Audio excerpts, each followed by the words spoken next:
आता मायनिंग या दिवसांत चालू करता म्हटलं, पण मेन इश्यू तुमचा लयराई मंदिराचा अजून तसंच चालू. आमच्या सरकारान एक निर्णय घेतलो म्हटल्यासाठी हो विषय हांवें गेल्या असेंब्लीन मांडलेलो आणि स्पेशली मय मतदारसंघातले जे भाग आसा तितून चडांत चड भाग येता तो शिरगांव लयराई टेम्पल आणि सगळी जी लोक वस्ती आहा जी लिजान आसली. काल कोणी तरी एक स्टेटमेंट केलें की ते आमी लिजान घातला म्हणून. ते लिजान घालूंक ना, हे लीज पयलीं पासून आसा. जेन्ना लीज स्टार्ट जाल्लें सुरवातीक आफ्टर इंडिपेंडन्स तेन्ना पासून हे सगळी लीज एरिया डिमार्क जाली. आनी ह्या सरकारान कितें केलें, आमच्या सरकारान ती लीज ऑलरेडी ट्रान्सफर जशें आसा तशें ट्रान्सफर केलें.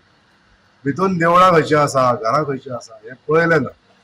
आमी जेन्ना हो विशय मांडलो विधानसभेत तेन्ना त्या विशयाचेर चर्चा सुरू जाली आनी हे वगळोवपाक लागून विशय आतां सरकारान सुरू केल्लो आसा. ही सगळीं घरां जी आसा त्या लिजा भायर काडटले.